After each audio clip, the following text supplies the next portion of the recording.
Okay, I think we're back now and we actually have audio. I don't know what happened.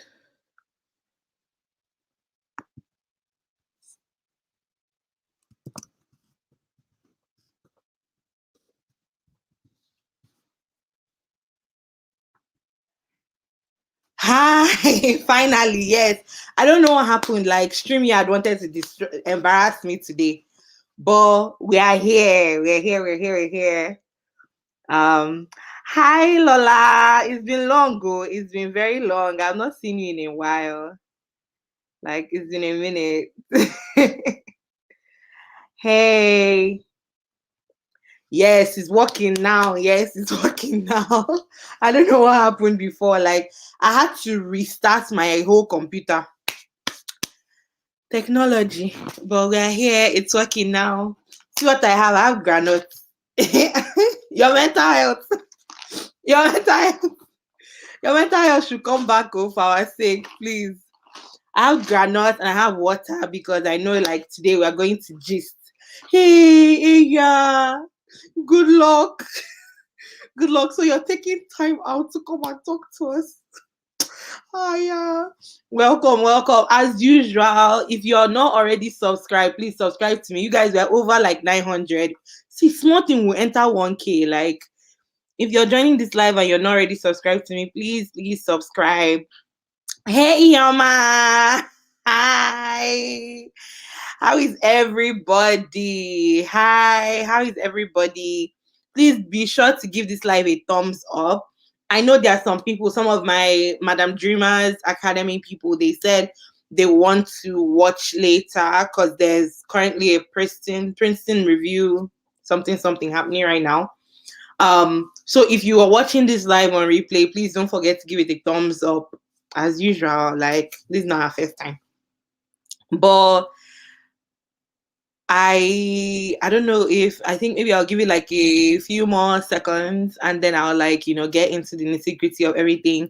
But everybody that is coming on, like, how are you? How is every please send this live to another pre-med that you know. Like, you shouldn't be the only one getting the the good vibes and the good things from the live. Send it to somebody else. Let's not be only you that benefits. Even if it's now as is live, even if it's later, like, I want to answer all the questions that you have pertaining to the MCAT because I know when I was taking it, I had a lot of questions. I was always joining things like this so that I could get my questions answered. So I attended so many MCAT like things so that I could get my questions answered. But you people should let me know. Let me know. Make sure to send to at least one other person. At least one other person. Lola said my mental health. Say my mental health.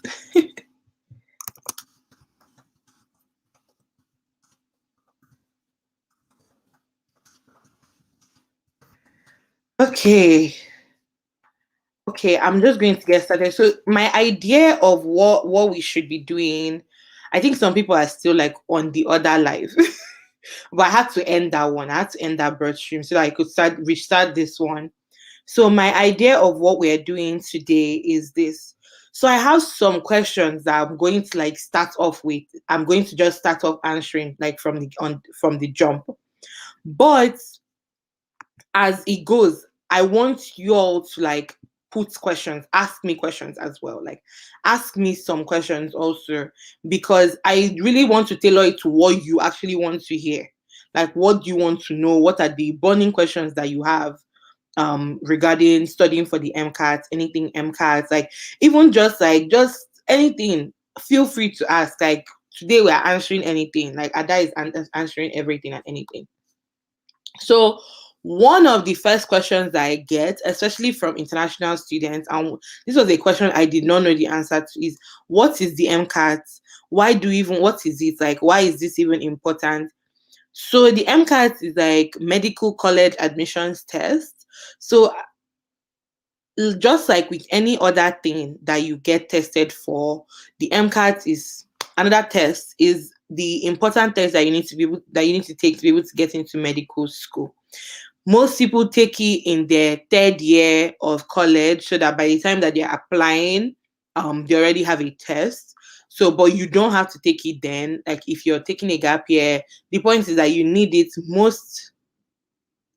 Is there any school that does not require the MCAT for you to matriculate into? Like, does anybody know? I don't know of any school that doesn't require the MCAT for matriculation. So most schools I know require the MCAT.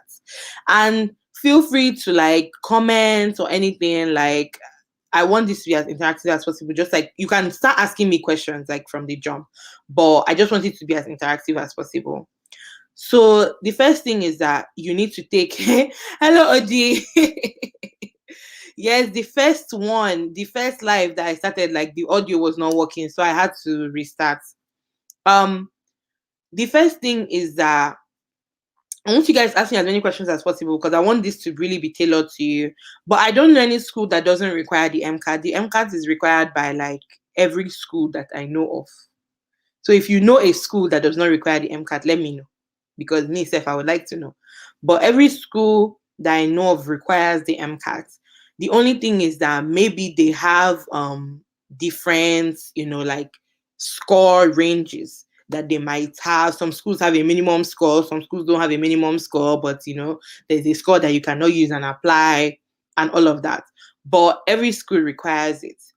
The MCAT has 4 sections. There are 4 sections to the MCAT. Those 4 sections are these. The first is called Chemical and Physical Foundations. The second is CARS, which is like the writing test. The third is biological and biochemical something. And the fourth is the psych-soc section. So I have a question on here. How many months did you study for the MCAT and how was your schedule? What was your schedule like? So for me, I had left undergrad. I was studying for the MCAT like almost 3 years after I had left undergrad. So I was a bit removed from all the things like the gen chem, biology, all of those things. So I studied for the MCAT for 5 months. I studied for the MCAT from February and I took my exam in June. So that was about 5 months. What was my schedule like? So initially, in the beginning of my studying, in the beginning of my studying, I was only studying about 4 days a week and not, let me say, I was putting in about 30 hours of, not even 30, maybe 20, anywhere from 20 to 30 hours. I was putting in anywhere from 20 to 30 hours of studying when I initially started studying for the MCAT. I was putting in about 20 to 30 hours of studying. But as time went on, I started studying more. And this was because when I initially started studying, I was in school. I had like school projects. Like I was a GRA, so a graduate research assistant. So I wasn't as, like, say, dedicated. I was studying, no, don't get me wrong, but I didn't have as much hours to put into it. But as time went on, I can say I was committing like anywhere from, so I upped it. So it went from like 20 to 30 hours a week to about maybe 40 hours a week. So yeah, I'll say I was studying about 20, 30 hours a week to about 40, some weeks 50. But and that was because like the pandemic also gave me time to study. Then for my schedule, what was my schedule like? I my schedule was like this. I used to do cards passages every day. So I did at least 2 passages every day. So that took me about 40 minutes because it would take me about 20 minutes to do 2 passages. And then I would also review my answers. So what I would do was that I had like a chapter. So I always had like maybe a topic or 2 that I would study from any wide range of whatever it is. Maybe I would be doing like electricity today and then like social and so it didn't have to be like, oh, I wasn't doing like, oh, I'm only doing chemistry today, I'm only doing, so I would like try to mix it up. And I always try to at least like answer maybe upwards of 10 questions a day and review it. So my schedule always looks like something like doing at least 2 cards passages a day, studying 2 topics a day, and then answering questions. So I would say like answering questions, doing questions as often as possible.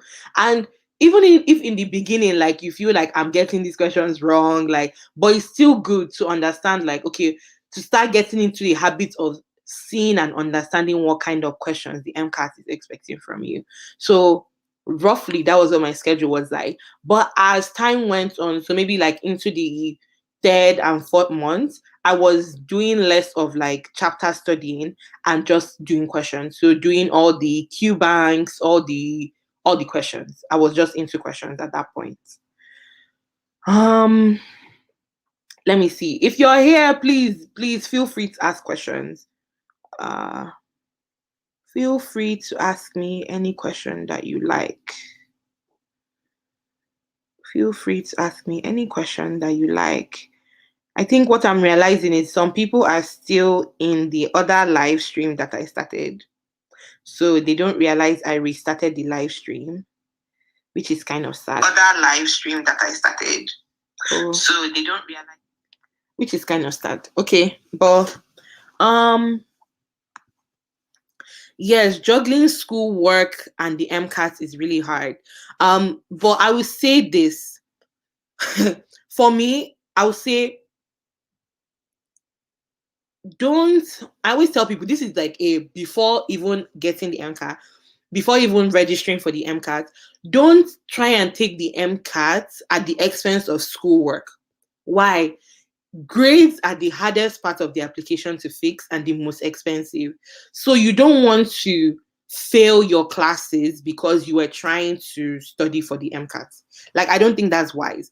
So if I would say like maybe the semester that you know that you're going to be taking the MCAT, make it a lighter load for you. What do I mean by that? Like maybe take 3 classes or 4 classes instead of maybe if you were usually taking 5.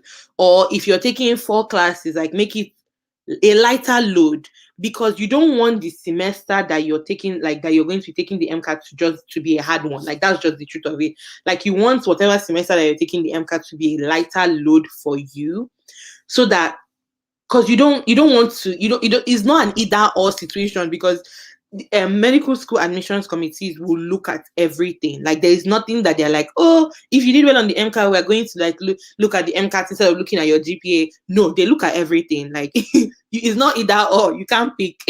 You can't pick or choose which one that you want. Like, so they are going to look at both of them. So if the semester that you want to take the MCAT, like, so let's say if you're still in school while you're taking the MCAT, make that semester like a lighter load.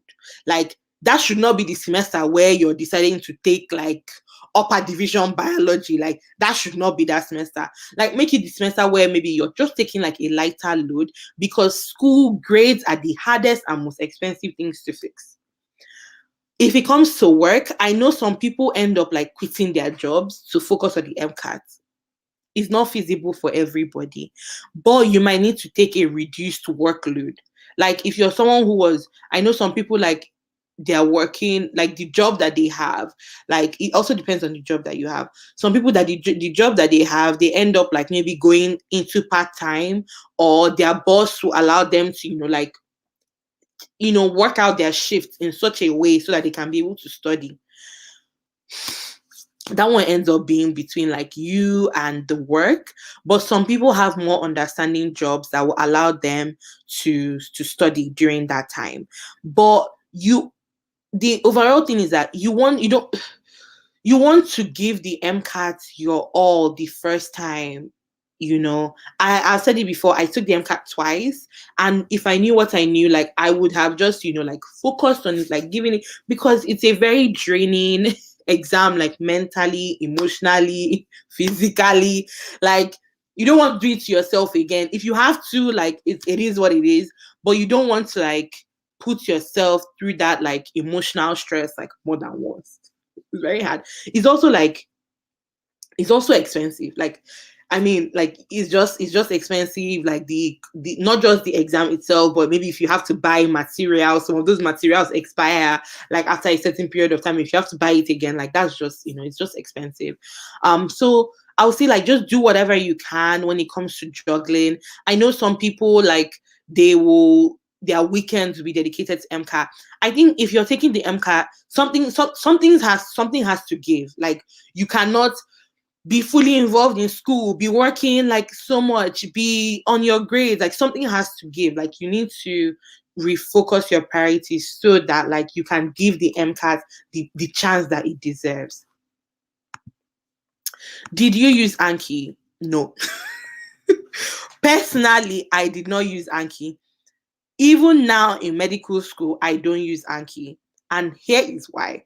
For those who don't know what Anki is not only for medical students. So if you're a student of anything, you can use Anki. Anki is good for spaced repetition. Is a software that like it allows the material to be like repeated to you over and over again. And so like the software is able to tell when you know that material, so it will show you that thing less, and if you don't know it as much, it will continue to show it to you. So Anki is very good. Those who use it love, like Anki is like, some people love it, some people hate it. It's a very dichotomous thing. Like, so if you're somebody, I think spaced repetition is very important, but there are multiple ways you can get spaced repetition. You can get it by doing questions. You can get it by planning into your schedule a way to go back to the material. You can get it by doing Anki. Personally, I don't use Anki, right? I didn't use Anki while I was studying because I didn't hear about Anki till a lot later. And I just felt like I've already gone far. And now in medical school, my computer is too old to support Anki. So like that's the only reason why I don't use it. Like I feel like it would be beneficial for me. However, I think Anki is not what you want to use to learn the material. Anki is more important for remembering the material, especially if you study, for 5 months, like I did, right? I studied for 5 months. So maybe there were some things that like earlier in the studying, it has already started going away. But if you're using Anki, you're going to be able to remember that thing like more. Like you're going to be seeing it more often. So you're going to remember it more often. That's just how it kind of works. But there are many ways to do spaced repetition. Anki is a good way. So I'm like pro Anki. Like if it works for you, sure thing. So like the live, please smash the like button. Smash the like button. And please keep the questions coming. I really want to focus this on you, like answering questions that are important to folks who are viewing this live, and especially those who are going to come back to watch it. I want this live to literally like answer those questions that maybe you don't have anybody to ask about it. Like I want to answer the questions for you. Please like the live. If you are not subscribed, what's going on? Did I steal something from you? If you're not subscribed, do me well to subscribe. If you're subscribed, like, please be sure to watch all my other videos. I have a whole medical school playlist. I actually want to make these answering something, related to medical school more often. So today is the MCAT. I think the next one I'm going to do is probably about getting clinical experiences and how to go about that. I might do one about writing your descriptions.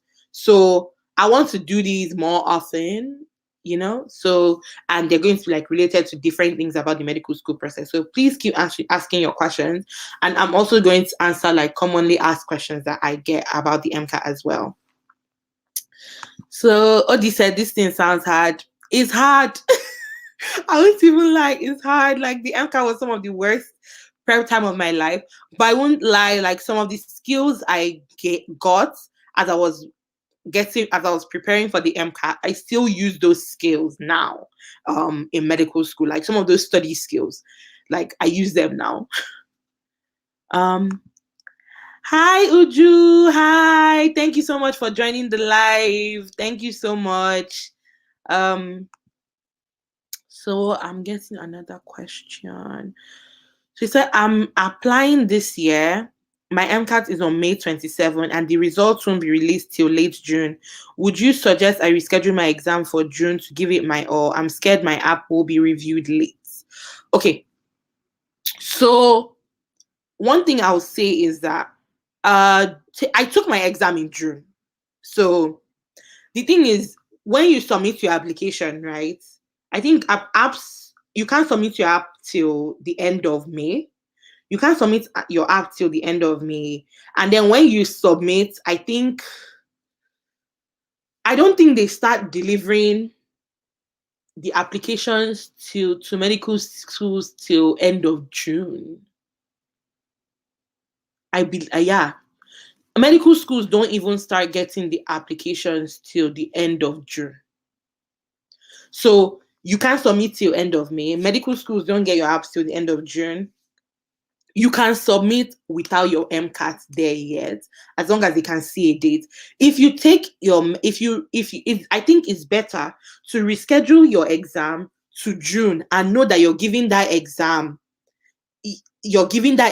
your all, right? And then maybe they won't see a complete application till like beginning of July, right? Because if you take your exam in June, the turnaround time is about a month. So in order for them to be getting a complete application where you gave it your 100% in July, than for them to get a mediocre application in June just so that it can be deemed early. Because either way you would have submitted, you're still going to have submitted. It's fine. You can submit without having an MCAT score. I know one of the issues people have, like one of the dilemma people have is like, oh, I don't know if my MCAT is going to be good enough. Like, I don't know, I don't want to submit an application and not, I don't want to submit an application without an MCAT score if I don't know, blah, blah, blah. There is a get around to that. What people do is that when they submit their application so that it can get verified, they only submit to one school, right?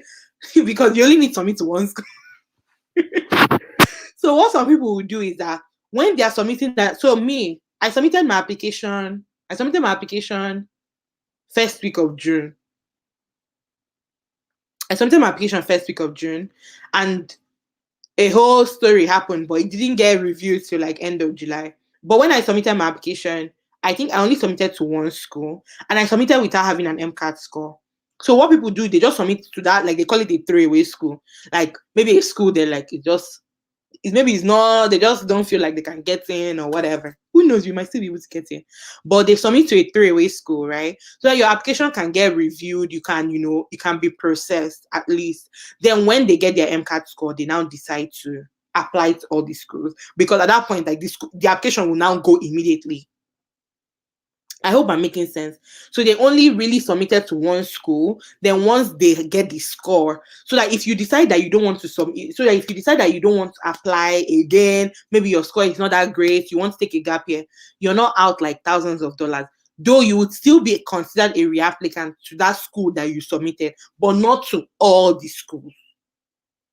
I hope that makes sense. You will only be considered a reapplicant to that school that you submitted an application to.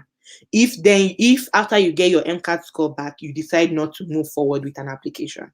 So I would say it's better for you to put your best foot forward and submit an application that you'll be proud of, which includes a score that you'll be proud of. If it means that you need to take a little bit of time to prepare better for, if that makes sense. Please keep the questions coming. Please, please, please.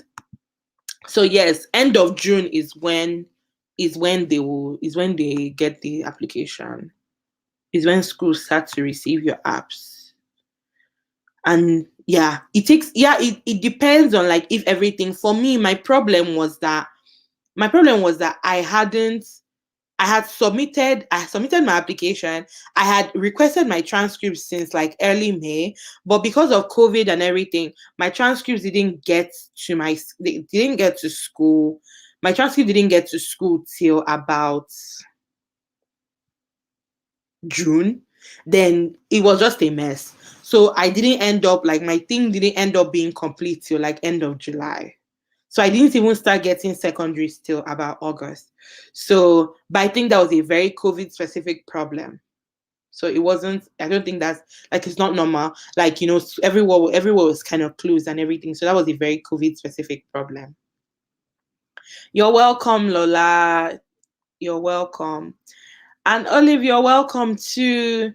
You're very welcome. You guys don't forget to like this video. And if you know any pre-meds out there, don't forget to send them the live, even now or later. Like, they can always rewatch it. Don't forget to send them. As usual, I want to make sure I'm answering questions that are pertinent to people watching this live. Like even those who don't know much about the MCAT, those who never have to take it. If you have any questions about it, you can ask me. Who knows? Maybe you might meet somebody who is going to take it at some point in their life, and then you have the information for them. And you end up having information for them. Okay. Another question that I often get, a question that I've gotten, and especially from international students, but really is a question that a lot of people ask, is what is considered a good MCAT score? What is considered a good MCAT score? For me, universally speaking, a good MCAT score is anything above a 508. Does that mean you cannot get into medical school without anything below with a score below 508? No, you can get in, but a good score is, for me, above a 508. And here is why. The medical school admission process has a lot of factors in it, right?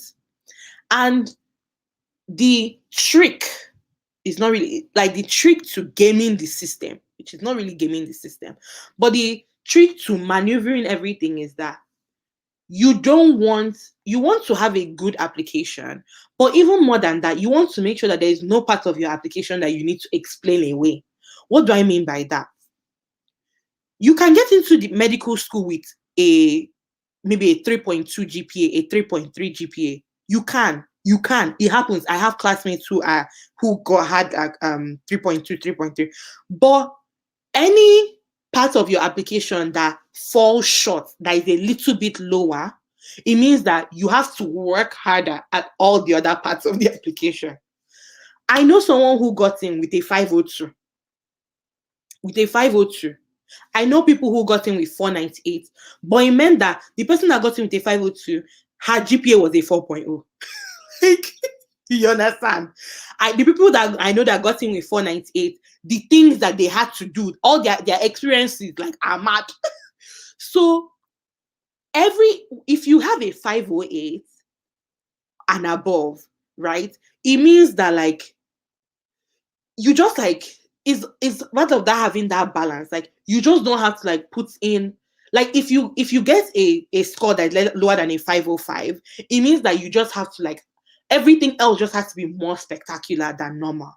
Does that make sense? Like everything else you now have to just like, oh, if you have like lower than a 505, oh my God, like now my GPA has to be more, my experience has to be more, like I have to write a better person, like everything just has to be more so that you can stand out even more. Because believe me, like there are people that are beasting this MCAT like nothing. I have so many people in my med school class that are like 516, 518, 520, like it was nothing. Like, so there are people who are going to have that 508 and above. So now you have to just do more to set yourself apart.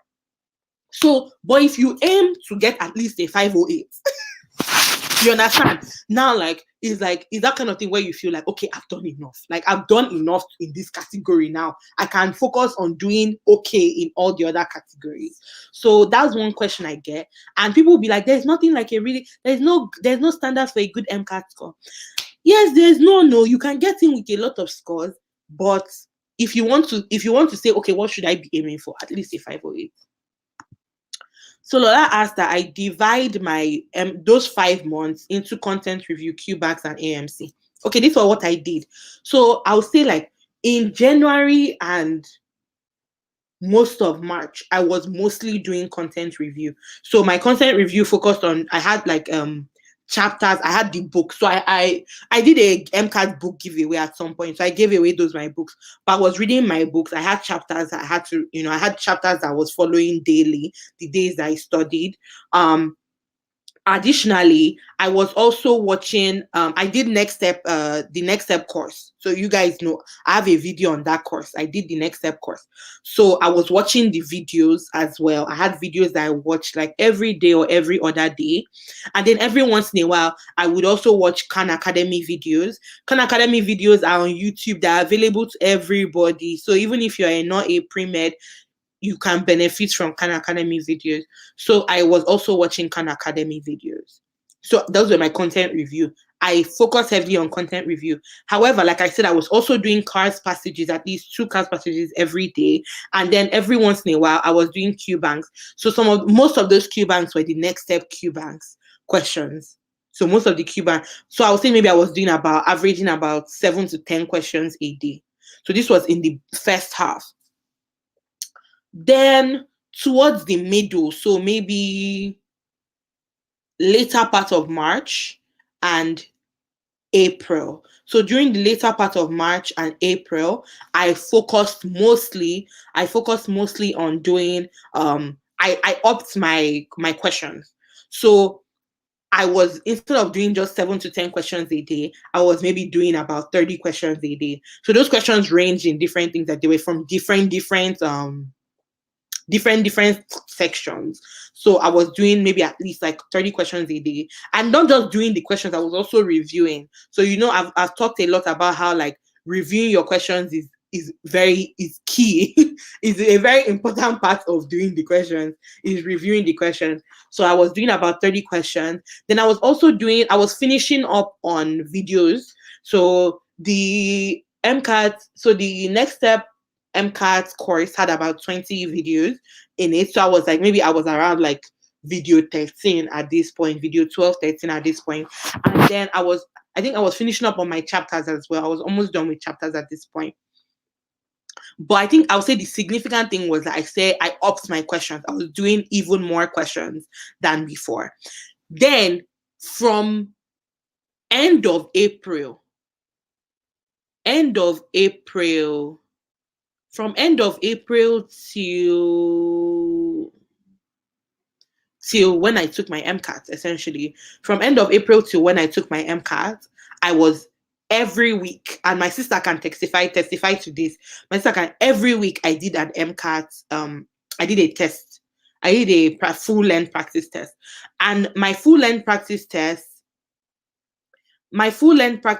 was, at least I took it on a Saturday. And one of the things I'll talk about is how to actually prepare, how to actually take your practice test. So please, you guys should remind me to talk about that, how to take your practice test. So, but I took my full length practice test every Saturday. Then I would spend at least, I took Sunday off. I was doing practice tests every week. I did 7 practice tests. I did 4 AAMC practice tests plus 3 next step practice tests. The minimum amount of practice tests you should be doing is 5. And those 5 is because the double AMC has 5 practice exams. You want to make sure you did all of them.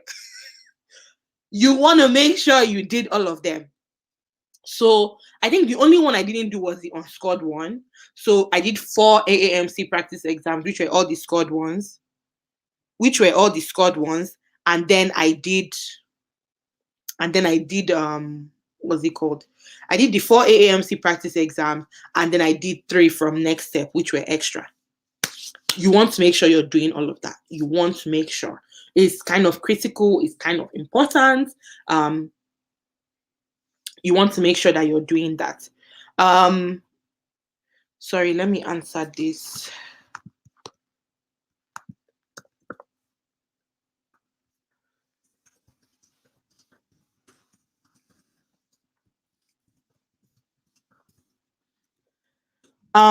Then towards the end, I'll say like towards the end as well,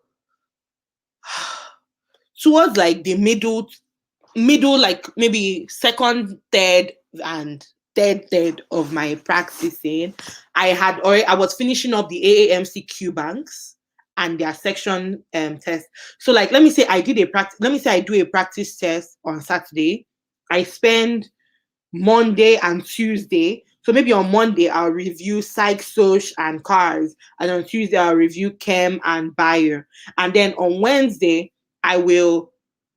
usually when I review, I'll write down the topics that I still found myself not doing well.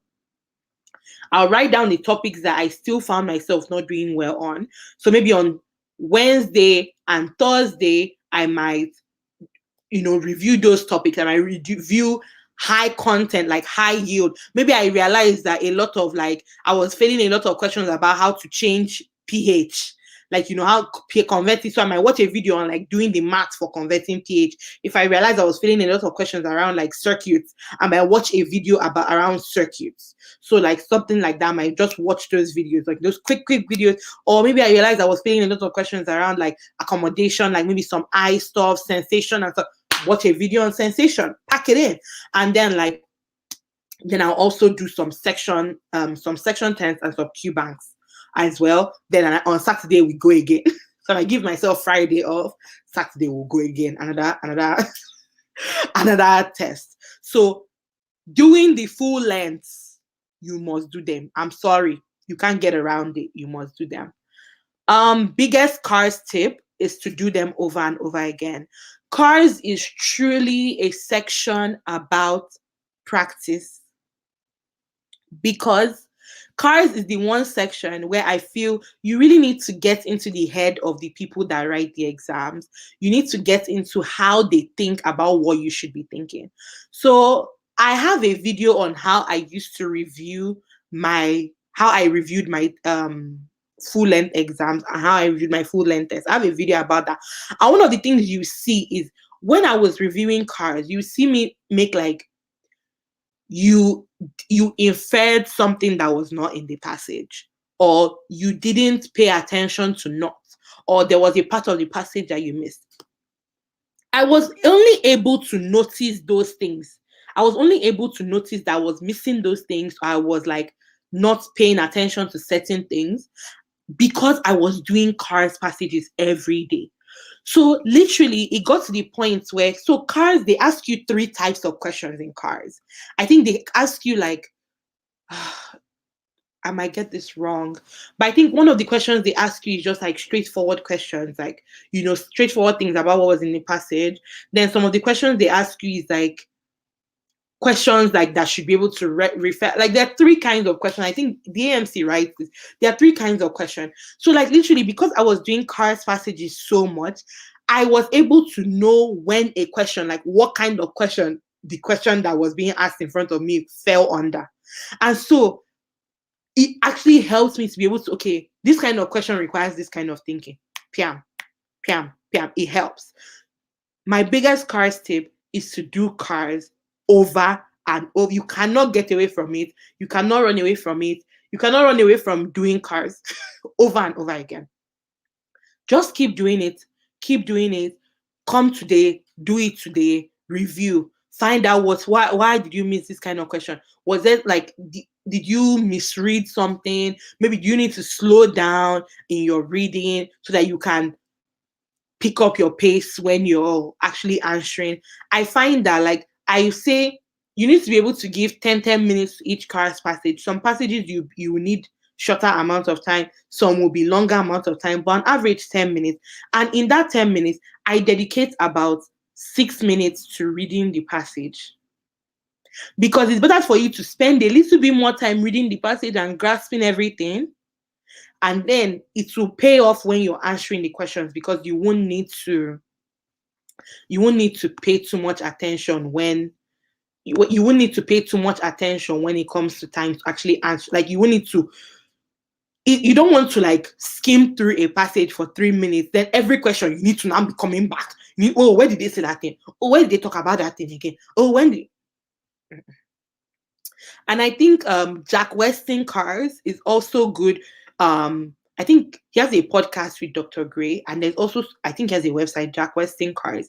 It was also good in like figuring out cars technique, like, okay, how do you highlight? Because you don't want to go ham like highlighting everything. No. How do you highlight? What do you figure out is necessary to highlight? I remember like it was very important to like keep track of the names, keep track of if the author is talking about themselves or if the author is talking about somebody else. Because it's so crazy how we project certain things about the author. Also keep track of if there are like 2 differing opinions happening in the passage, because you will not realize that maybe you've read the whole thing and you read it as one opinion. Meanwhile, one group actually has one opinion, and our group. So I would circle when someone would be like, However, I will just highlight it. So I'm not like, oh, okay, we've changed who is talking now. It's not the same person that was talking before that is talking again. So I think Jack Weston cards gives you strategies like that. But I'll say the biggest thing is doing cards passages every day you study. So my sister asked, can you go to medical school without studying bio or being pre-med? So can you go to medical school without studying bio? Yes. Can you go to medical school without being pre-med? No. So being pre-med is just that being pre-medicine. And I say being pre-med is just that you took the prerequisites. The prerequisite course is required by medical schools. So you cannot go to medical school without taking their prerequisite courses, but you don't have to be a bio major to take those courses, if that makes sense. You can be any major you want, and as long as you took the courses that you need. One of my classmates is a political science major. Like, there are many people. Yes, a lot of people are biochem, chemistry, engineering. I have like classmates that studied engineering. I have classmates who did like social work. I have classmates who did so many things. But you have to take the prerequisite courses no matter what you did. Okay. Then, excuse me, sorry. So the next question that I have here is, don't let me get started on the anxiety I get while studying because of the pressure of being an international student. I won't lie, like, there's a lot of pressure because as international students, there's a lot of pressure on us to get an even higher MCAT score. I won't lie, like, there's a lot of pressure. But I'll just say, like, do your best, like, put your best foot forward. Like, the pressure is there. It's rather unfortunate, but like, knowing that pressure is there, like, don't slack. I'm so sorry. Like, you just have to like give it your 1000%. Like, but we've overcome so much. Like, resiliency is part of our life as international students, and I really believe that, like, if you could do what was involved to get this far, like, you can do it. Like, it's possible. It's really, really possible. I do know international students who have been able to get in without like high MCAT scores. I know someone who was able to get in with a 503, a 504, like, but yes, to every rule there's an exception, but there's no guarantee that you're going to be the exception. So try and be the rule. It's better to us to be the rule than to be the exception. So you want to just try and make sure that you're giving yourself the best opportunity possible. So yes, Khan Academy is really good for psych search. Yes, I find that they are very good at explaining. They are very good at explaining very high yield concepts. So I would say use Khan Academy, especially if you find that maybe whatever resource you're using, or maybe you've been taking questions, you're doing practice questions, and there is something that you're not really understanding. You understand? Like, maybe you've been doing practice question and you find that let me think. Physics things where physics kicks my ass. In the MCAT, literally, let me tell you guys.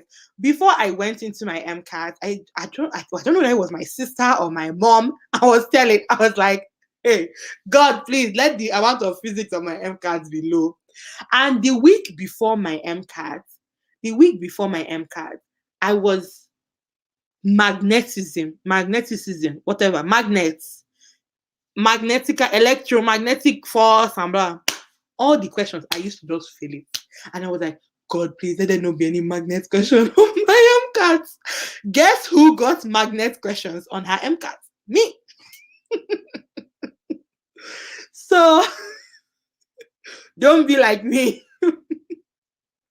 Don't be like me and think that, oh, I'm not going to get this kind of question. No.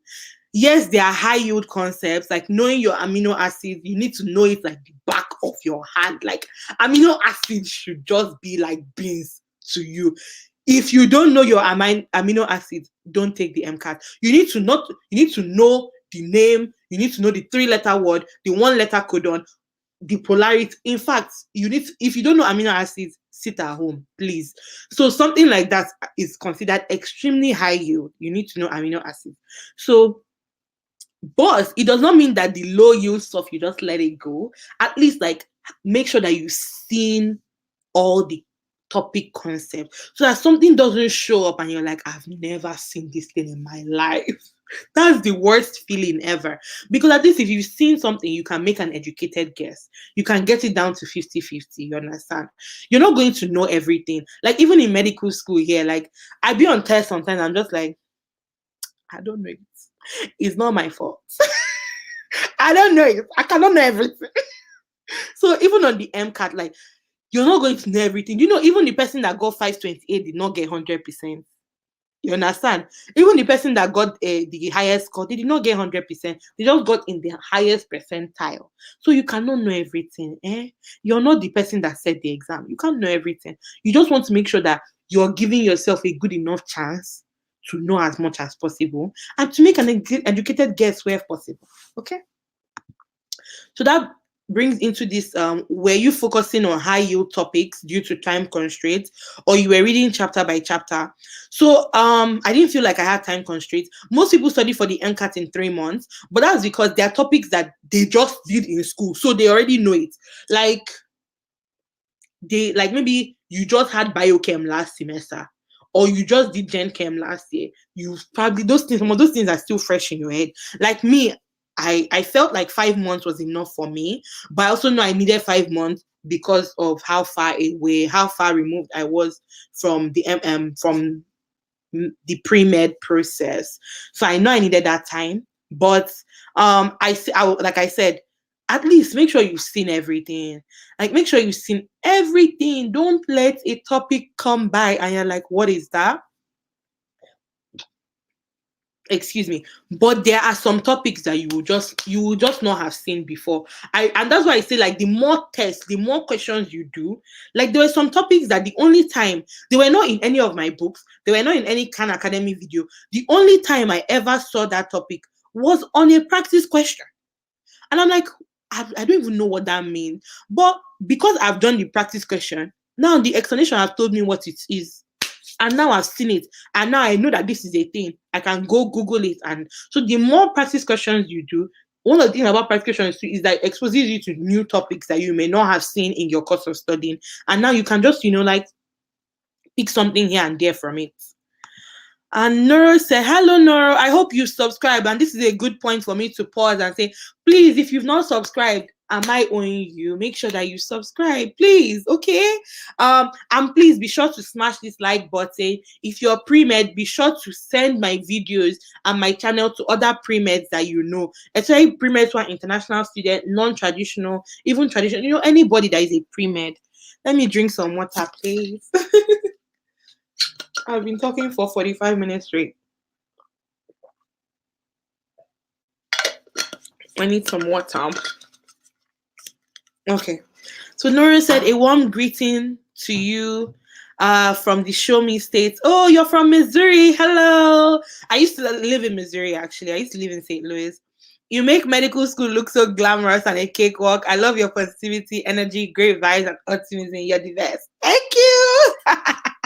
I'm trying. Like, I don't know. I'm one of those people. I just believe, like, I like medical school, but like, I'm a whole person even outside of medical school. So I give it my best. I give it my all, but I also have to still take care of myself. Like, we are people too. Like, medicine is not all that there is to you.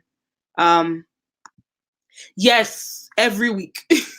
Yeah, I think this was in reference to the practice test. Yeah, you need to be, I say once you start taking practice tests, you need to be taking them at least every week. I know people who did at least 10.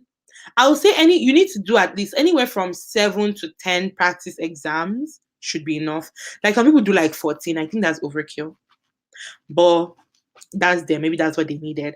But anywhere from 7 to 10 is, and that kind of comes out to doing it every week. But you also don't want to just be doing practice exams for the sake of doing practice exams. You want to what? Review. The key is in reviewing. You want to review. You want to make sure you're reviewing, please. Yoma said, yes, those full lengths definitely help a lot. Yes, they do. Jack Weston sends daily cars passages to your emails for practice every morning, I believe, if you need more cars passages. You see? So please utilize those resources. You want to make sure that you're doing carbs. You want to get into the habit of thinking, like, like, of making, making info, like, you want to just get into the habit of thinking how the MCAT wants you to think, because that's one of the most important things. The MCAT is a test of reasoning. Even in the sciences, is a test of reasoning, is a test of being able to make inferences. It's not enough to just know the material. You need to be able to apply it to the question that you're asked. It's not enough to know. It's not enough. And this is because this is how it actually is in medical school. Let me tell you guys something, right? Okay, in biochem, let me use biochem is a perfect example for this.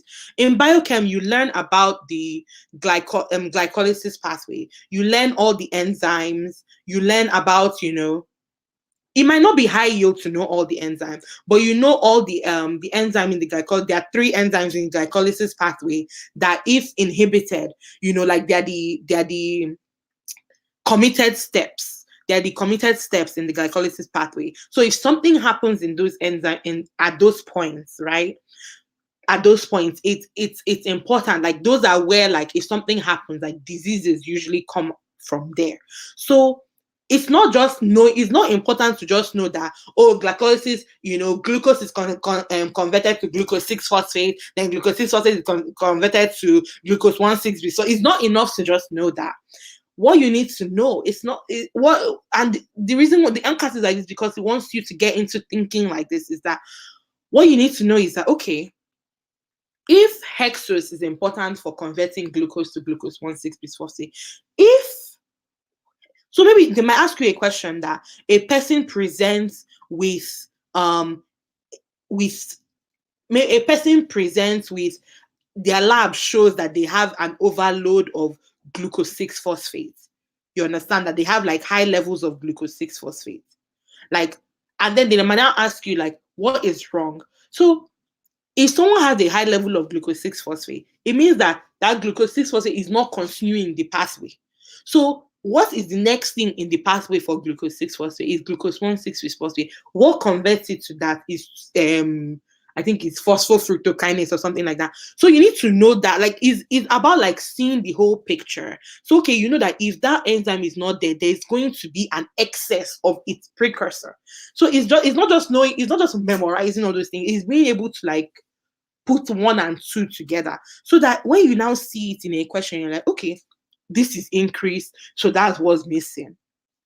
I don't know if that makes sense for you guys. Like, you need to just, like, be able to make certain inferences. The MCAT wants you to be able to make certain inferences. It wants you to be able to think a certain kind of way. Say love physics, OChem kicked my ass. Luckily for you, there's not that much OChem on the MCAT. The OChem on the MCAT, I think physics and OChem have the lowest yield. Gen Chem, Biochem,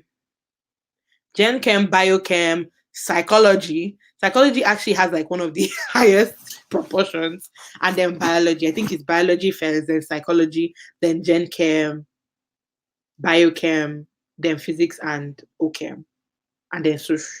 So I'll say, like, psych has, like what Lola said, people underestimate psych search. Yes, I think people do.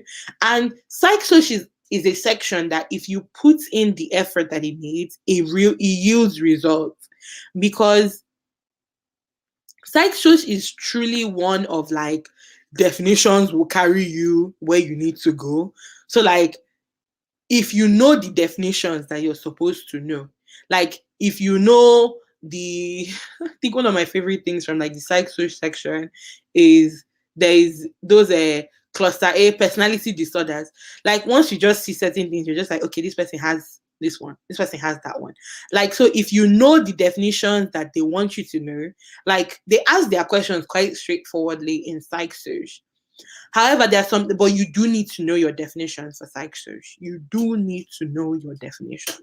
Like, you cannot get away with. I think one thing people think, like, oh, it's just it's common sense. That's the mistake people make. They think psych, it's just common sense. I know what bias is. I know what discrimination is. This is when you are taking the MCAT that you realize those things have, as in, they have definition. That's when you find out that bias has definition, that discrimination has definition. So don't underestimate anything in the MCAT. Do not underestimate anything. You don't want to underestimate. Don't say, oh, this one is just common sense. Look it over. Look it over. Don't take anything for granted. Whew, okay. I think I've gotten to the end of the questions I have so far. You guys keep asking me more questions. I know you have questions. Like, ask me anything about it. But in the meantime, I think I said I was going to remember, how do you, like, practical tips for actually taking your practice test. So when you're taking your practice test, take it the way you would as if you're actually taking the test. So what do I mean? Don't take it on your bed. Don't take your practice test on your bed. Don't take it, if possible, don't even take it in your house. I mean, I know some people like are studying at home, so you might need to take it at home. But if you can like go to the library for that day, go to the library, because the library has cubicles. It, stimulates how you would actually be taking it on the actual day. So take it like that. Go to the library, take it how you would be taking it on the actual day. If like make sure that you're timing yourself through. I mean, if you're using the AAMC exams, I think they already come timed. So take your breaks how you would take it the actual day.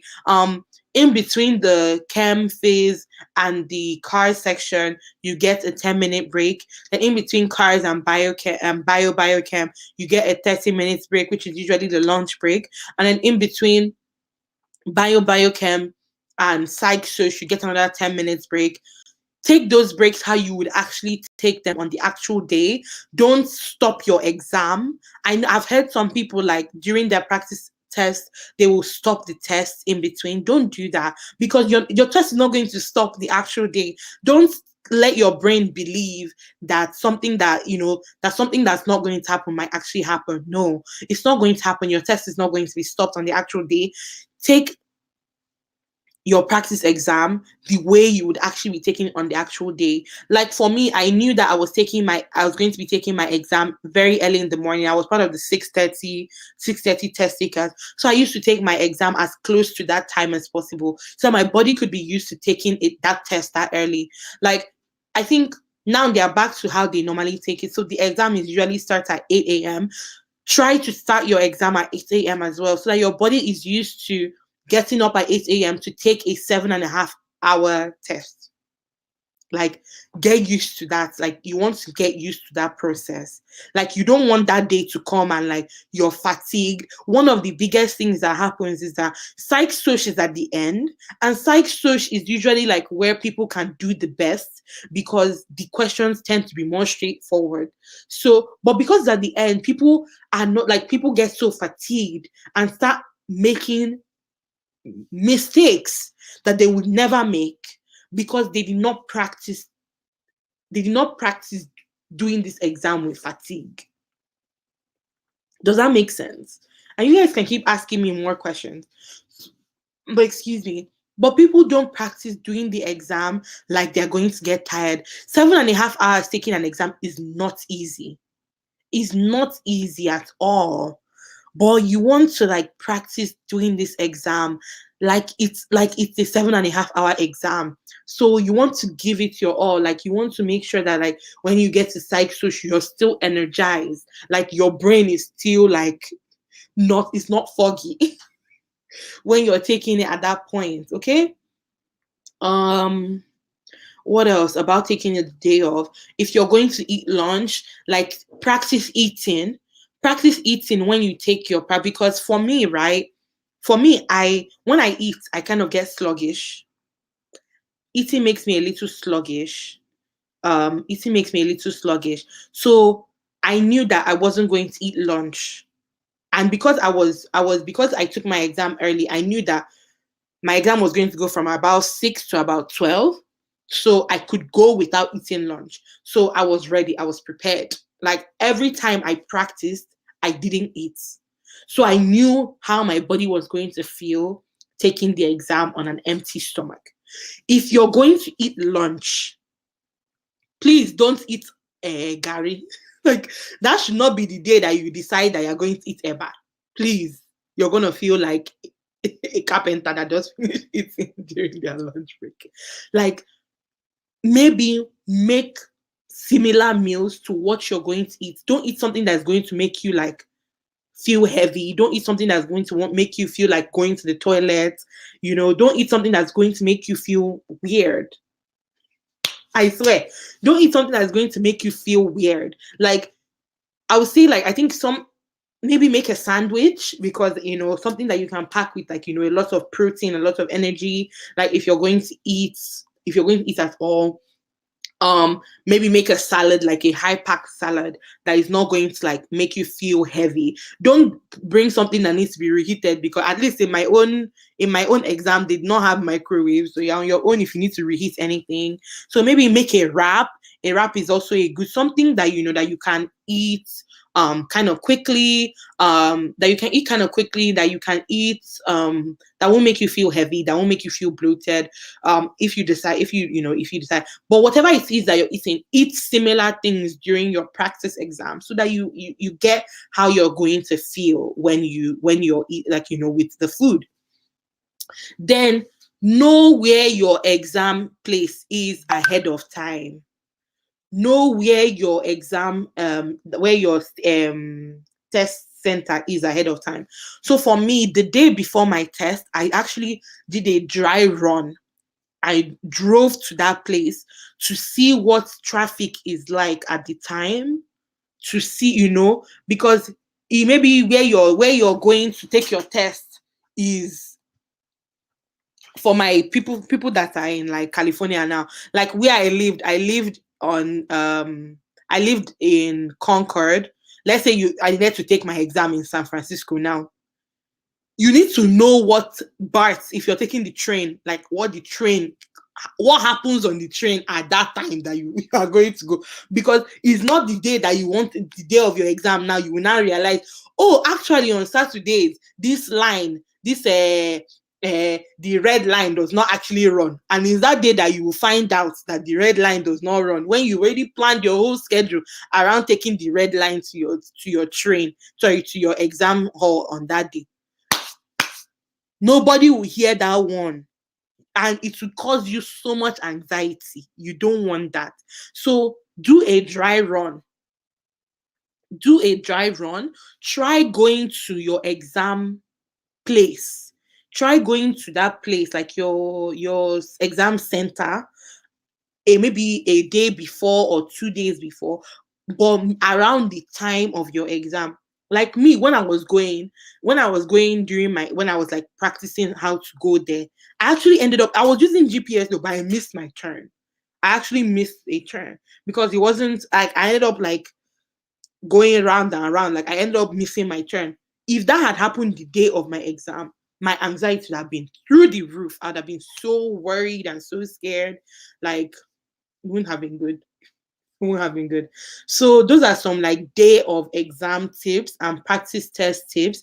You want to try doing your practice test in an environment that mimics the real day. You want to take breaks as they would actually be given on that day. You want to eat like you would actually eat on that day. You want to make sure that you know where it is you're going and be prepped for where it is you're going. Miriam says she struggles with staying focused the entire time. Doing practice staying focused the entire time. Don't start an exam and then stop and then start. That's not how you're going to take it. Try pushing through. So maybe if you know that you struggle staying focused the entire time, you might need to do more practice exams. And I didn't say this about practice exams earlier, but you want to save your double AMC exams for the end. So like I said earlier, I took 7 practice exams, but I did the next step ones first. So the 3 next step ones, I took them first. And so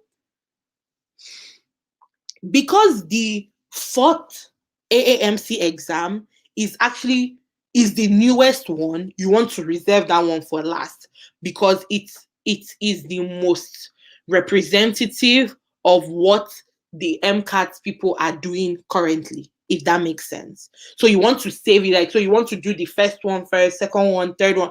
I suggest doing it in that order. Don't like try to take different ones. No, I suggest doing it in that order, but you want to save them for last. If you're a retaker like I was, and so maybe you've taken those tests before, I would say at least give it 6 months. If it's in 6 months apart, I think that takes away that test retest bias. So sometimes you only get a question right because you've seen that question before. Does that happen to you guys? Sometimes you only get a question right because you've seen it before. But if it's been about 6 months, I think like that bias is not there as much. So if you can reuse the AAMC exams if it's been about 6 months since you took your test before. What else about staying focused? So I'll say like just practice doing it. You just sleep off. I guess that was to the back comment. So like an apple, yes. So like something high energy, like fruit. If you're taking a 7-hour exam, I don't know if an apple will do it. It will be all you need. So maybe you might need like a wrap or some salad or something, but something high energy, but that won't have you bloated. What's a good score to aim for? I said this earlier, but like I said, a 508 is something you want to aim for. I gave earlier in the live, you might want to rewatch my reasons for why a 508 is something you want to aim for.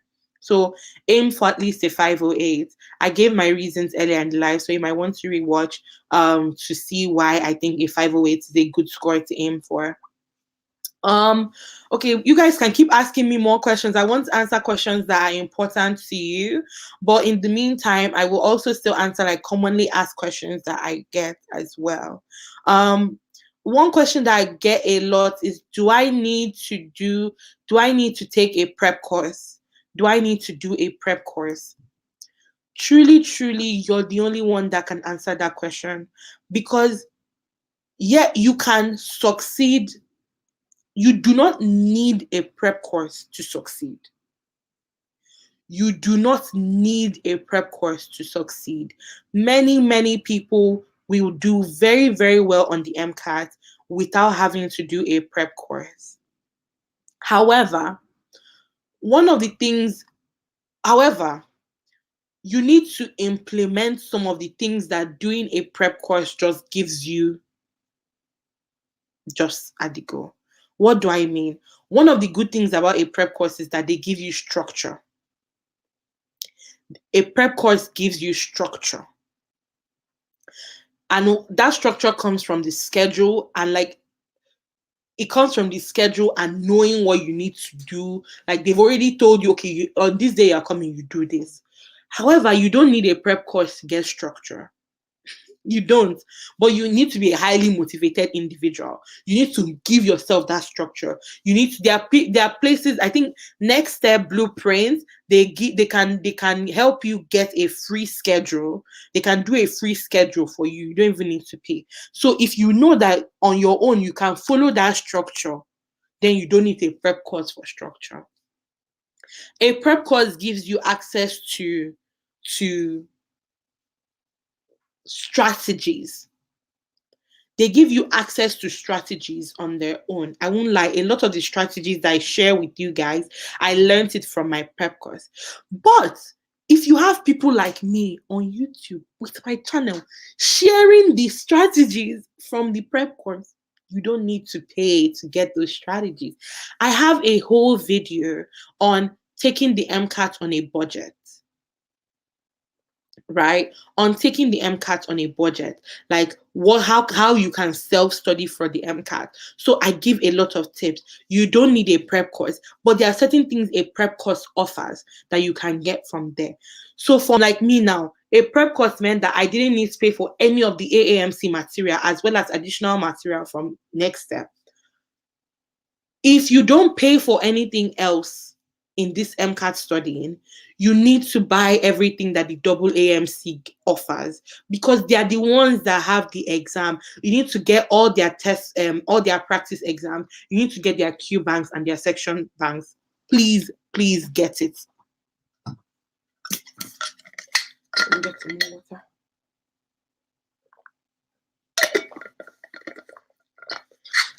If you get nothing else, if you don't buy anything else, you need to buy the AAMC stuff. The stuff that utilize all the stuff that AAMC offers, including their free stuff. What do I mean by their free stuff? So the AAMC has what I call the AAMC Bible for the MCAT, which is all the things. It has all the, like, it breaks down all the sections and what's all this, like, it just has like all the topics that are going to be tested on the MCAT. If you don't have a prep, because that is what the prep course uses to design their course. So you can take that thing, you can take that Bible, the MCAT Bible, like I call it, and also make sure that you're studying everything within those sections. So those sections will have things like, water. It will have things like electrochemistry. It will have, so you to be going over those things as well. Make sure that you're also studying those things, because the prep course is designing their course based on those things. So you should also be designing your own course, your own personal course based on those things as well. Am I making sense? Like, so be sure to utilize all the stuff that AAMC gives you. Be sure to do that. So what was I saying about, like, so just like you don't need a prep course. If you feel like you cannot do all these things without having a prep course, then surely a prep course is highly suggested. Like Lola said, it's highly suggested for you. However, it is very possible to do those things without having a prep course. It's very possible. But if you feel like you cannot do them without a prep course, then get a prep course. My thing is, don't give these people more money than they need. Don't give them more money than they need. You don't want to take the MCAT more than once. If you have to, that's sure, it's fine. But if you don't have to, why take it more than you need to? Why? Still waiting for more questions from you guys. So I'm waiting for a few more questions. I think we can go another, 15 to 30 minutes. Like, I've really enjoyed this session. And if you're just joining in, please be sure to smash my like button. Give me a thumbs up. And make sure that you watch all my other playlists. If you're not subscribed, did I do anything bad to you? Please subscribe to this channel. I share a lot of things. I have vlogs. I have a lot of medical school content and a lot of pre-med content as well. Like, my whole goal, my whole aim is to make sure that maybe somebody just like me, can get into medical school and fulfill their dream of becoming a doctor. I want all of us to eat. I want all of us to succeed. So why not share my tips, okay? As I'm going through the process, I'm going to probably put up a poll on my YouTube community page. I'm probably going to put up a poll on my community page on YouTube, where I will ask you guys what you'll be interested in seeing for the next topic. The next topic on this Ada Answers Anything. So I hope to do a live in about the next 2 weeks. I have an exam next week, so I know it's not going to be next week. But if I can, I know it's not going to be next week. So, but it's probably going to be the other week, the upper week, Saturday. So I'm going to put up a poll to see what topic you guys want to see me talk about, and then whatever topic it is, then that will be like, we'll discuss that as well. But I'm trying to think of some of the other questions that I get regarding the MCAT. Lola is asking, have I started thinking about step 1? So in my school, you don't take step 1 till after your clerkship. So you actually don't take it till you're in your 3rd year. So no, step 1 is not on my mind at all. But step 1 being pass-fail is very encouraging, because I feel like I'm past it. Like, I feel like I'm past it. And one thing that my school does is that we do these things called MBME exams, and they're essentially step one like questions. They're like questions that they used to use on step one that have been retired. So it gets you in the process of thinking how like step one wants you to think. So I think by the time I end up seeing like some sample step one questions on like first aid or other things, I'm like, I can definitely hack this thing. Like if I give it the time, I can hack it. So I feel like I've not started thinking about it too much because I think focusing on my school exams right now is like more important. But because of the way that my school like prepares us, I feel like I will be prepared when it's time to take step one. I really do feel like I'll be prepared. Like when that time comes. Ooh, I'm wondering where is everybody? Um, I'm trying to think of another question that I normally get. Trying to think of other questions I normally get during with this MCAT stuff. Um oh, I got a question recently about like when do I know that I should when do I know that I should push my exam forward, or when do I know that I should reschedule my exam? So here is the trick that I got, and I think this trick is important, and other people can benefit from it. So you know what I said about doing practice questions as much as possible. So doing at least every week. So if by the time like you're maybe 4 weeks out from your exam, and the score that you're getting, so maybe you're about 4 weeks out from your exam, right? 4 weeks out from your exam. And the score that you're getting, maybe you're aiming for a 508, and the score that you're getting is about a 501. I'll say you should reschedule, because there's not much magic that you're going to be able to do in those 3 weeks before your exam. Like it's very going to be very difficult for you to move your score from a 501 to a 508 in the 3 weeks before your exam. However, if maybe 3 to 4 weeks out, your score, your aim is a 508, and you're getting about a 505, a 506, you don't need to push your exam. What it's telling you is that you just need to like maybe do more tests, review more stuff, and you're going to be able to get to your dream score. So what I'm trying to say is that at about your 3 to 4 week mark before your exam, is the score that you're getting representative of the score that you want?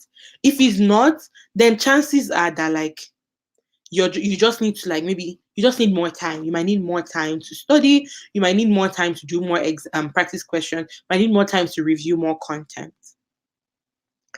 If it's around, because the truth of the matter is that most people do not perform magic on the MCAT. Like most people score plus or minus like 3 points around what they were getting in their practice exams.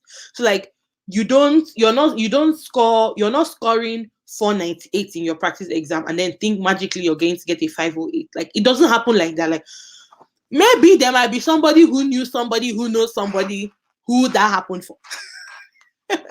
Yeah, there's always that person. There's always those group of people.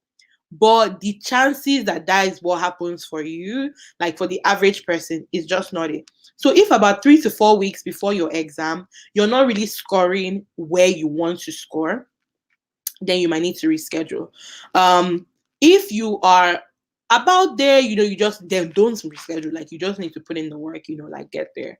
I can use myself as an example. About 3 to 4 weeks out, I was scoring around a 507, 508, and my goal was a 510.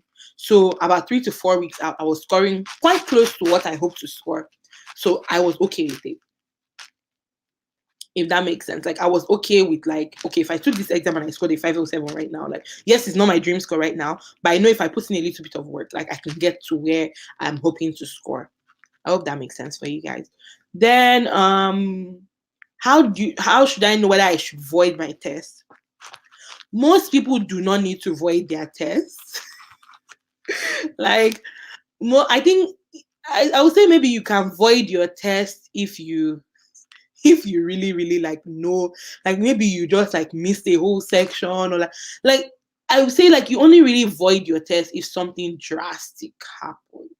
Like don't just void your test because I didn't really feel good, like oh my god that test felt really hard. Like don't void your test for that. Like still get your score because like maybe you might surprise yourself, but like don't void your test because of that. Because like some people, like the MCAT is hard. Like you're always going to feel like it was shit.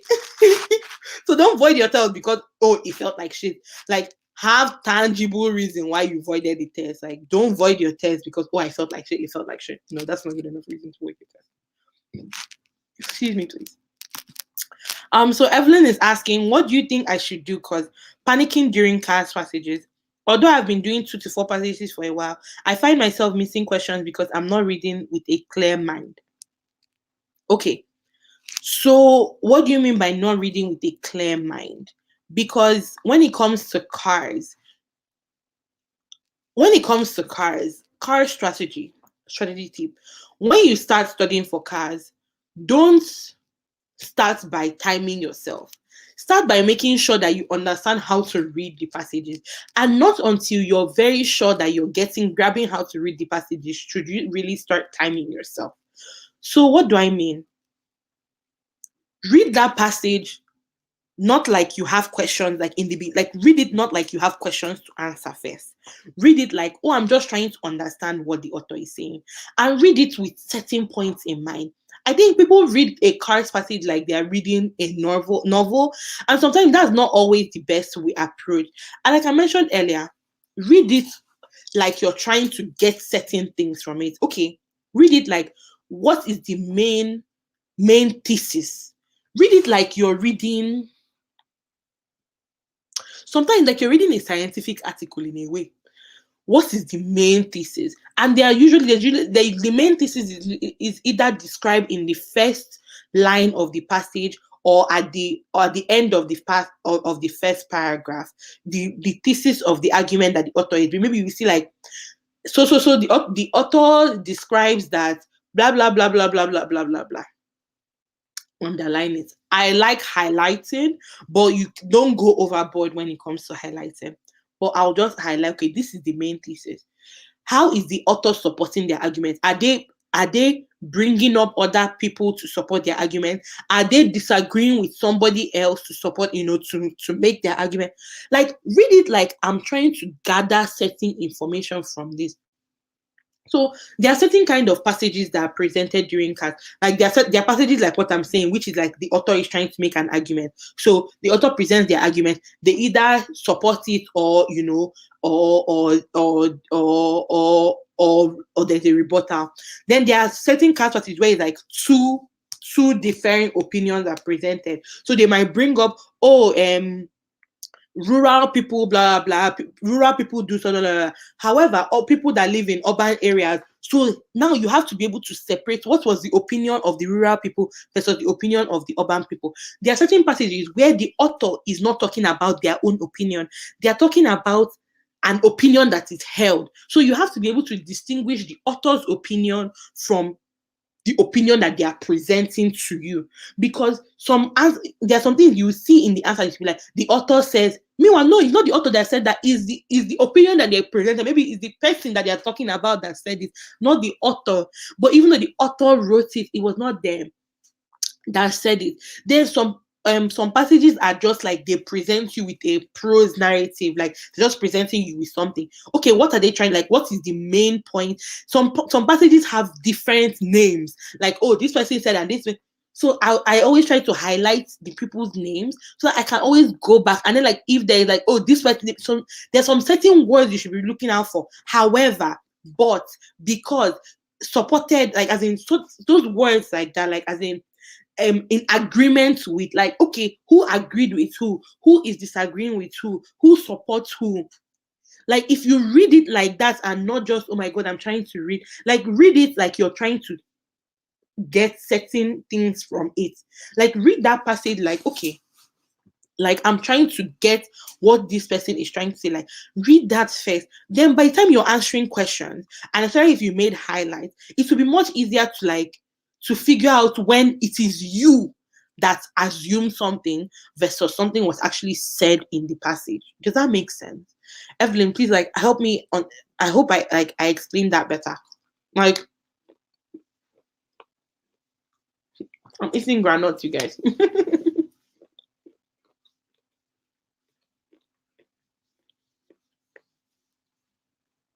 So I hope that makes sense for like cards passages.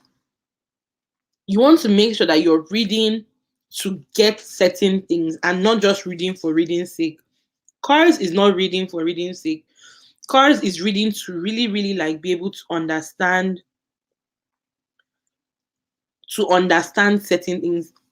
So Evelyn said, thanks for answering. I'm thinking about the time and was trying to finish reading on time, and I missed some points on misreading and answer choice. So that's what I'm saying. When you first start doing cards passages, don't time yourself yet. Like I would say, like give yourself like 2 to 3 weeks worth of passages that you did not time, like at all. Like because you just want to get in the habit first of making sure that you're reading the passages well. Then you now make sure you're reading them well and fast. Does that make sense? Like you want to, it's like when you're working out in the gym, right? They always tell you, make sure that you have good form first. Like they tell you, like, make sure your form is good before you try adding weights or before you try doing it faster. Because if your form is not good, then the exercise you're doing is bad. So like it's always going to be bad, even if you do it with the most weight or if you and you can injure yourself. It's kind of the same thing with cars. First, start by making sure that you're reading well, like that you're actually understanding the passage, how it's meant to be understood first. Then you can now start adding timing. Then you can now start adding like other things to it. But first, make sure that you're reading. Like, even if when you first start doing it, it takes you 10 minutes. Yeah, it's okay.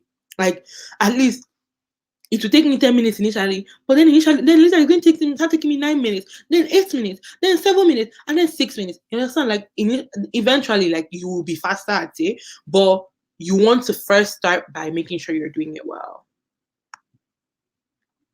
When I'm reviewing, that's when I notice how easy it was. If only I relax while reading. I tend to get anxious as I'm reading.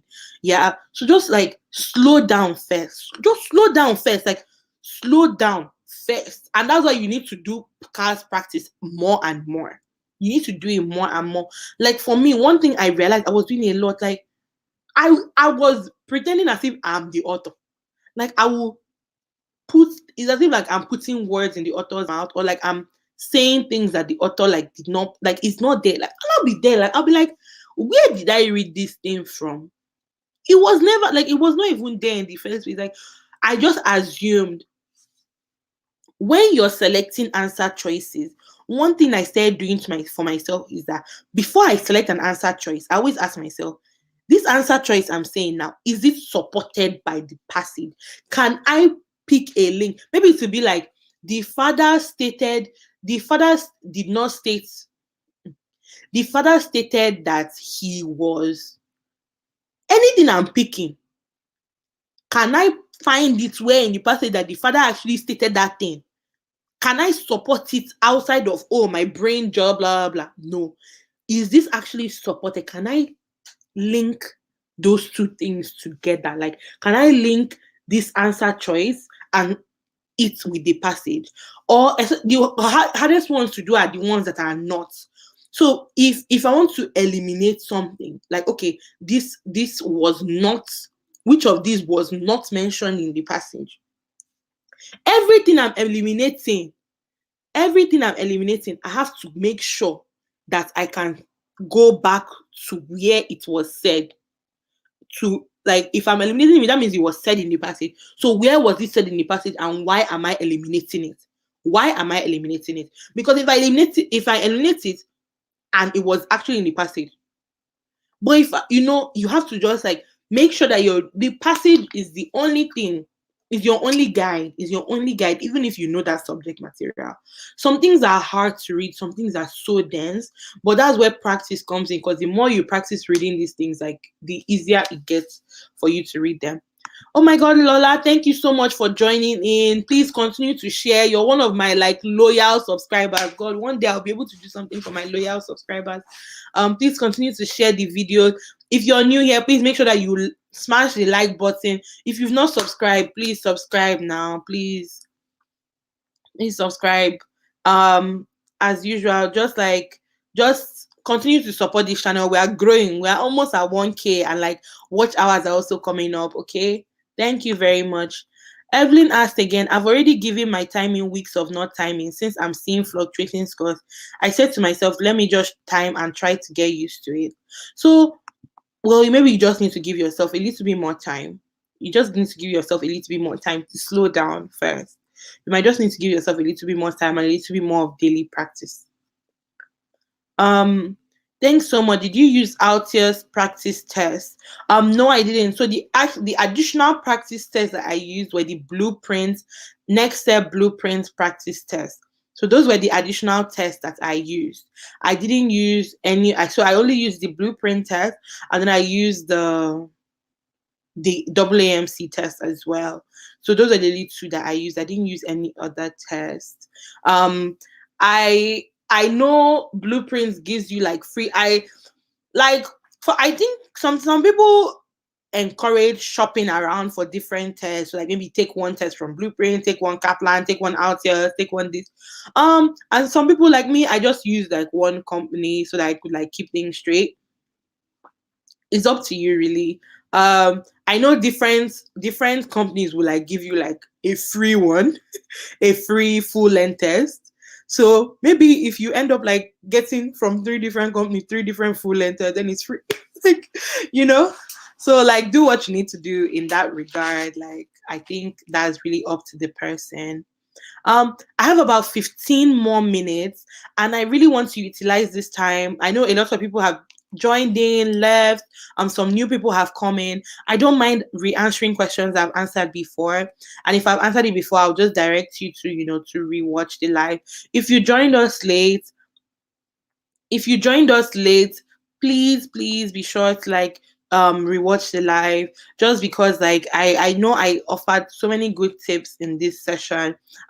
You also know that like so your fellow pre-meds who are applying also asked a lot of good questions as well that you might be able to benefit from. So please be sure to rewatch if you joined us later in the live. What else? And then please be sure to keep asking questions as well. Okay. Evelyn says like English is also not my first language, so I miss questions often due to not comprehending, especially some English vocabularies. That's really a struggle, especially for people who speak another language that is not English. But I think that's one of those things where you just need to try, like, and where you need to like practice. Like someone mentioned earlier, Jack Weston cars, they send out cars passages. So you kind of need to, there are certain things you see over and over again in cars. There are certain things you see over and over again in the cars questions. Like there's a certain way that they will ask the questions over and over again. And that's one thing that like, so like you see things where it's like inferred, like or reason that like, so maybe like if you see those things over and over again, you might now be able to take those things and go and like learn what they are, so that like if those things that you see that are recurring themes in cars, like at least you can get used to those recurring themes. Okay, so you're not going to know everything. Like I can't even imagine taking a test, a reasoning test in a language that is not my first language. But it's just one of those things, like being medical school and being a physician requires you, medical school and being a physician requires you to have a higher level of English comprehension, because like medical school is taught in English. The scientific papers that you're required to read are in English. Everything is a higher level of English. So that's why I think that's part of why like they do require that like high standard of English, and not just English as a spoken language, but English reasoning. But I will let you know that I think cars is the easiest part of the MCAT to explain why you didn't do well on, especially as an international student. I have a friend who got a 121 on cars. She's a 3rd-year medical student now, and that was her worst section. She's also an international student as well. So I think is the easiest one, because I think they understand. They understand that, like, I think they get it. But it does not mean that you don't want to do your best. But I think they get it if, like, I think if someone looks at it, and if they look at an MCAT distribution where, like, maybe you got in chem you got a 128, in biochem you got like a 129, in psych soc you got a 128, 129, and then in cars you got like a 124. Like, they understand, like, they're not, it's not good. Yes, it will bring down your score, but like it's not going to, like, it's not going to kill you. You understand? But I would say, like, you want to just do the best that you can with it. You just want to do the best that you can. Thank you. Please do rewatch, and please send to other pre-meds that you know. Please encourage other pre-meds to subscribe to my channel. Other pre-meds that you know, encourage them. Let them. Don't be the only one to benefit from me. I have a whole medical school playlist. I have a whole medical school playlist where I talk about all the parts of the med school application, different parts, different things that worked for me. I talk about different things. So please be sure to, like, run that playlist, watch it, like, watch it, as I'm going to be updating more and more as time goes on. I'm also going to be doing more of these lives so that you guys can ask me questions regarding to medical school, like live and direct. And if there is something that I might need to go back and do a particular video on specifically, I'll do that. But I want you guys to please do watch my other videos. And if please make sure that you subscribe to my channel. Make sure that you subscribe to my channel. It's very important. And then be sure to hit my like button for this video as well, and any other video that you watch. But next week, I'm going to be putting out a poll on my community where I will ask questions about what other kind of what the next Other Answers Anything will be. The next Other Answers Anything live session will be about. I'm thinking of either doing about how to get clinical experiences, or how to write about your activities in the session. I'm like thinking about something like that, or who to ask for letter of recommendation, or how to get all about letter of recommendation. I don't know. Like, I'm going to have like 4 different ideas, and then like the one that is the highest will be done immediately, and then, like, you understand, I will still do all of them, but I will just prioritize the one that people vote the most for, if that makes sense. Sorry, excuse me. So Evelyn also says she was doing Jack Weston a lot of stuff. Why did you stop? Is there something wrong with Jack Weston? Were you just not finding them as helpful, as useful? Why did you stop? You said, I stopped because some passages I had already done in the past. Oh, okay. So you found yourself like being it was the same passages. Something else that you can do, another resource, is the MCAT Cars podcast. So this is a podcast. And I regret that I didn't mention this earlier for people who might have left, but I hope people are able to rewatch the video. So the MCAT Cars podcast, I've talked about the MCAT podcast before and the MCAT Cars podcast. But one thing that they do on the podcast is that they not only read the passages, they also help you with strategies on what you should be thinking as you're reading a passage. Does that make sense? Like, as you're reading the passage, what should I have in mind? What should I be highlighting? What should I be paying attention to? How should I be what should I be focusing on as I'm reading this passage? The MCAT Cars podcast does a good job about breaking things down, and even how to answer the question. Like, what is the important thing in the question I should be focusing on? What should I be focusing on what should I be focusing on as I'm eliminating answer choices? What should I be focusing on as I'm deciding what to pick as the correct answer choice? So the MCAT podcast is a good resource for additional material and as well as test strategies. Additionally, the MCAT podcast itself,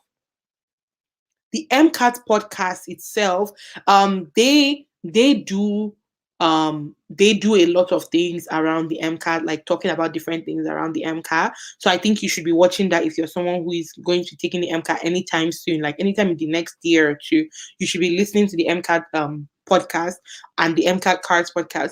But they also have this thing where they break down a whole full-length exam. So they'll go through a whole full-length exam. So each podcast will be taking each chapter at like each passage at a time.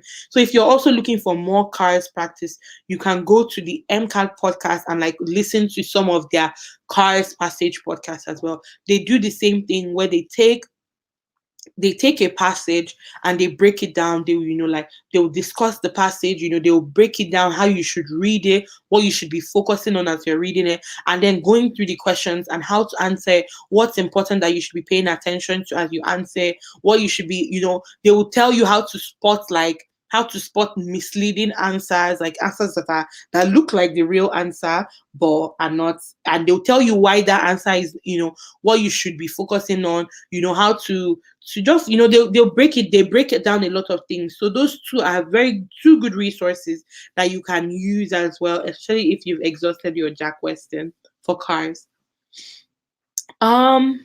I don't know, any last minute questions? I have about 5 minutes that I can stay on. I just want to make sure that I'm answering questions that are important to you guys. Any last minute questions? Like anybody that has any last minute questions, anything at all? I've talked about a lot of things. I've talked about some common questions that I get, like what's a good score for the MCAT? What is even the MCAT? How should I go about preparing for it? Do I need to get a practice exam? Do I need to do a where can I get practice tests from? What are some cars tips? What was your schedule as you were studying? How do I balance? I've talked about a lot of things. So a lot of things have been said on today's live. And I want to thank you guys so much for joining me. Please be sure to watch my other lives. I hope that this was meaningful for those who were able to watch, and for those who will rewatch later, I hope it's meaningful for you. I initially had, a little fluke in the beginning, so I had to restart. So if maybe you ended up like hopping on that other live and then you're like, what happened? Like, where is she? Well, we ended up on this one.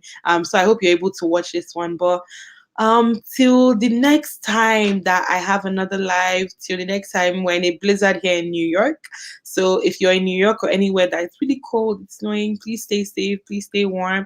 Anywhere else that you are, I hope that you're staying safe and that you're staying protected. I'm going to stay on a little bit longer for any last minute questions. But if there are no more questions, I really thank you guys for staying with me this long. Like, thank you so much. Thank you so much. Thank you, thank you, thank you. I'm probably gonna stay for another minute, and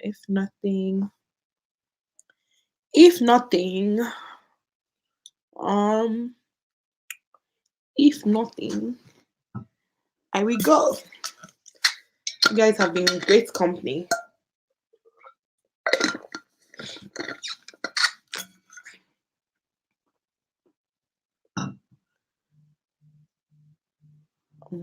You've been great company. And okay, thank you so much. Bye-bye. Bye.